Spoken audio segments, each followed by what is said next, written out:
Bonjour à tous et bienvenue à cette vidéo ici Hiroshi Crypto et je me réjouis de vous retrouver aujourd'hui pour parler de l'UNC. Je suis tombé sur un article où on parlait du l'UNC à 0,01 centime et du coup ça m'a motivé pour vous faire cette vidéo. Dans cette vidéo, on va voir la faisabilité de ce l'UNC à 0,01 centime qui nous permettrait aujourd'hui d'envisager probablement un multiple de plus de fois 229. Si vous aimez ce genre de vidéo, mettez un gros pouce. N'hésitez pas à me rejoindre sur Twitter. J'ai relancé les amis, on n'est que 21. Donc, je vous mets le lien dans la description. Partagez pas mal d'informations à l'avenir. Mon compte a été hacké, donc du coup, je relance. On va regarder le Bitcoin avant de parler de l'UNC. Donc, le Bitcoin est à 75 842. Donc, a cassé les fameux 75 000 hier.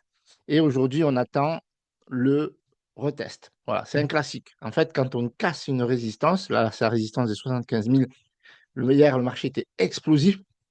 Aujourd'hui, le marché est correctif parce que voilà, il faut bien que les whales prennent profit. On est monté à plus de 78 000. Ça faisait un moment que ce n'était pas arrivé. Donc, on va voir le retest. Est-ce que ces 75 000 vont jouer un rôle de support ou est-ce que ça va être fragile? Donc, ça, c'est la question qu'on aura la réponse dans quelques jours. Et actuellement, on peut savourer d'être au-dessus des 75 000 qui a permis de relancer pas mal de projets crypto, de relancer un petit peu le marché crypto, même si ce week-end, le marché plutôt baissé. Donc, on va venir sur l'UNC parce que c'est le sujet du jour. Et si vous aimez, les amis, des pouces, des pouces, des pouces, et abonnez-vous, activez la cloche de notification. Vous avez vu que je fais de plus en plus de vidéos, 1 à 2 vidéos par jour, pour vous donner un maximum d'informations. Et après, c'est à vous de faire vos propres recherches, car je ne suis pas votre conseiller financier. Donc, n'investissez toujours pareil que l'argent que vous êtes prêt à perdre. Donc, l'UNC, on a une capitalisation de 238 millions. La capitalisation est en baisse, en hebdo de 5,9%, même si, donc là on est en hebdo, on va se caler ici, c'est plutôt en 24 heures. Alors en weekly, forcément là on ne voit pas l'update, donc je pense que c'est un bug de CoinMarketCap. Bref, aujourd'hui, on a une LUNC à 0,004347 avec une capitalisation de 238 millions, avec une baisse de 5,91% et un volume de 14,61 millions. Alors, le volume a baissé, d'accord, normal de semaine à week-end, donc forcément, il y a des baisses de volume, mais néanmoins, il y a eu des baisses parce que juste avant, il y a eu quelques hausses. Si on regarde un weekly, c'était haussier. En monthly, il y a eu une plus haute performance qu'on a touché les 0,40475. Donc là, ça corrige. Pourquoi il y a eu cette hausse? Je vais vous l'expliquer. Et pourquoi il va y avoir des opportunités de hausse plus importantes. Et c'est sur ça plutôt qu'il va falloir se concentrer. Parce que sur le court terme, il y a souvent des rebonds et parfois des corrections. C'est le marché de la crypto-monnaie. Marché crypto-monnaie qui est toujours très volatile par rapport à ce qui se passe au Moyen-Orient, en Iran, c'est toujours pas terminé. Donc, d'un point de vue géopolitique, d'un point de vue macro, c'est pas la plus belle année que nous connaissons. Et on attend la baisse des taux et un marché qui va être plutôt explosif du côté de Bitcoin pour relancer, bien entendu, tout le marché crypto-monnaie de manière générale. Alors, il y a de belles choses sur l'UNC. Euh, donc, le 17 avril, c'était hier.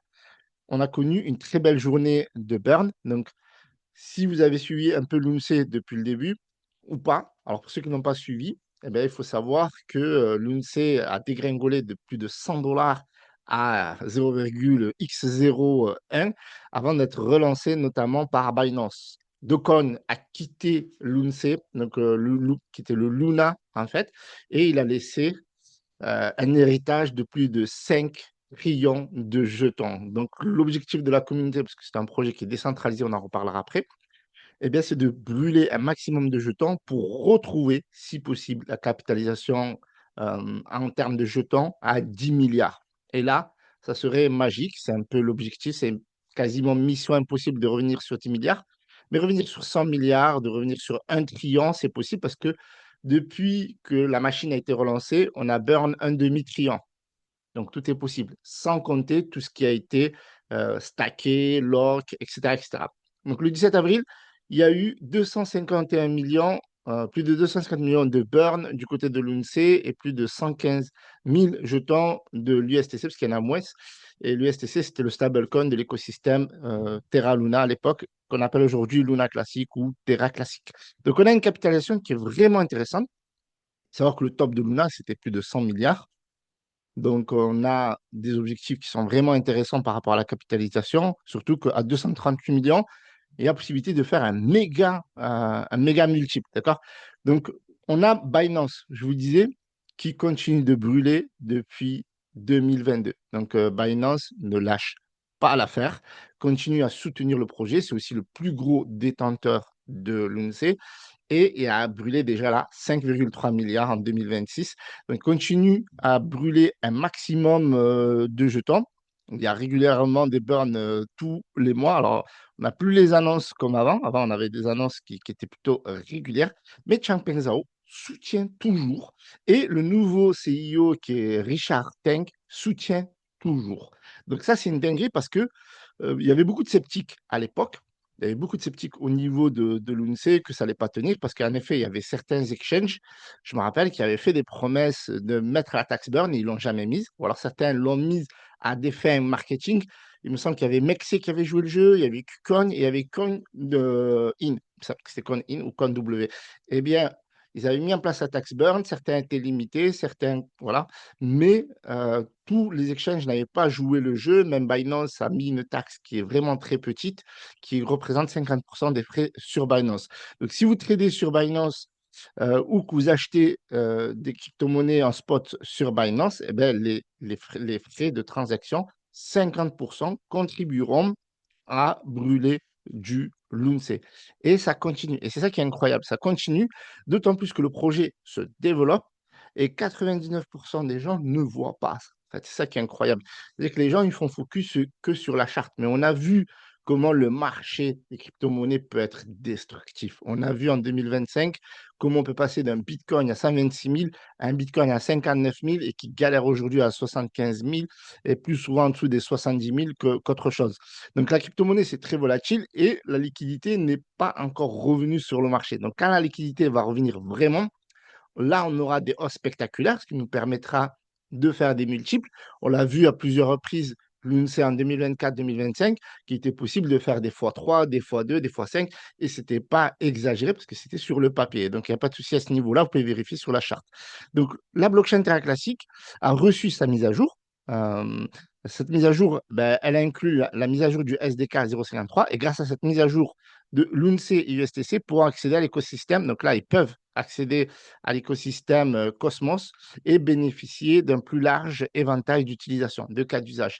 Donc la blockchain continue de se développer, d'évoluer, et aujourd'hui, elle va évoluer au sein de Cosmos. Il faut savoir que Terra Luna, à l'époque, avait été créé avec les outils de Cosmos. Vous connaissez certainement le token, le coin qui est Atom.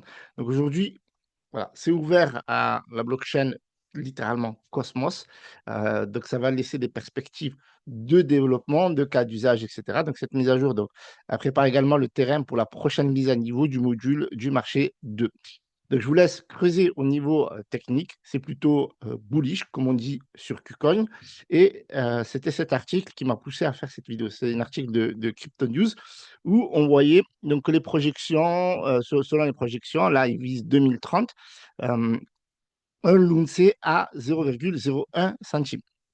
Donc, c'est possible, c'est ce qu'ils disent. Maintenant, la question, est-ce que l'UNC pourrait-il retrouver l'attrait économique nécessaire pour justifier une telle valorisation? Peut-être. Donc, si la destruction des jetons s'intensifie, et c'est pour ça que j'ai commencé par parler par la destruction.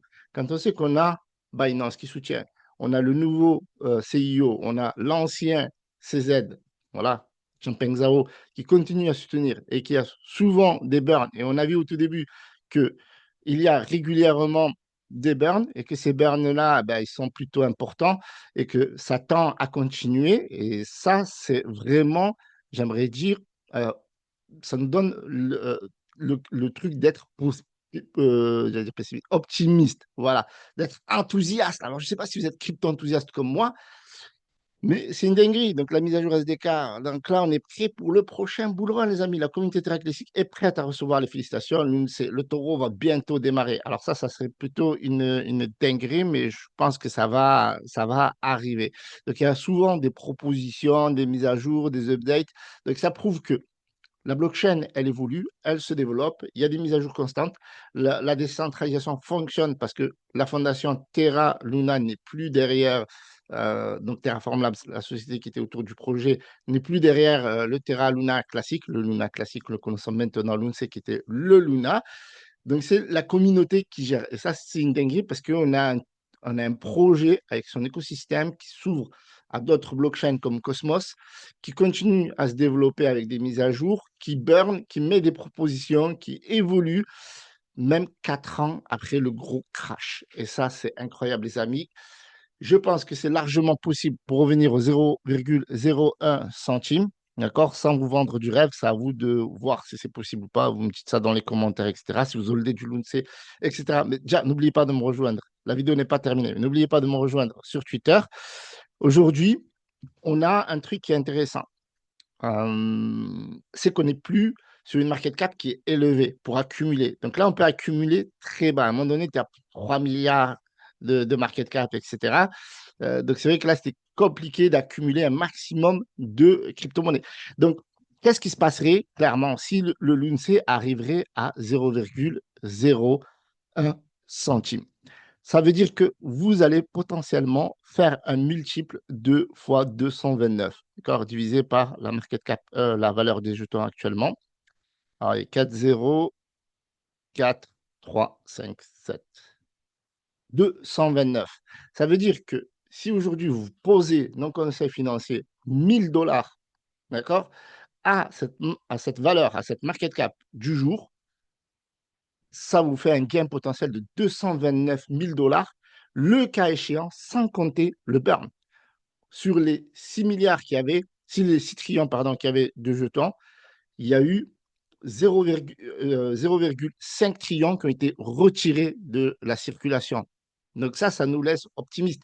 Ça veut dire que si dans 2-3 ans, on retire encore 0,5 trillion ou encore 1 trillion avec peut-être d'autres updates, de l'adoption qui va permettre du burn parce qu'en chain, ça burn. Sur les exchanges comme Binance, ça burn.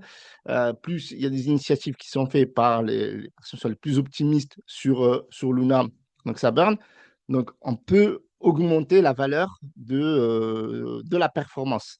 Donc, ça nécessiterait aussi, soyons transparents, ça nécessiterait donc une capitalisation de 50 milliards à peu près, peut-être un peu plus, 238 millions, on va mettre ça comme ça. Tac. Donc, ça nécessiterait une capitalisation de 54 milliards. Luna, à l'époque, avait atteint plus de 130 milliards. Donc ça, c'est quelque chose qui est possible s'il y a énormément d'adoption. On est 128, donc on est aux portes du top 100. Et j'aimerais dire, même à court terme, vu le classement, même si on ne va pas chercher cette target-là, à court terme, il est possible qu'on rentre dans le top 100 dans les mois à venir et que ça fasse déjà un beau x2 ou un beau x3. Et ça sera déjà un très beau gain en attendant le plus gros gain, bien entendu. Moi, c'est comme ça que je vois les choses. À vous de les voir comme vous voulez. C'est à vous de mettre en place votre stratégie. Mais en tout cas, c'est possible. Je vous remercie d'avoir regardé cette vidéo. N'oubliez pas de me rejoindre sur Twitter, de mettre un pouce et de vous abonner. Salut à tous, c'était Roche Crypto.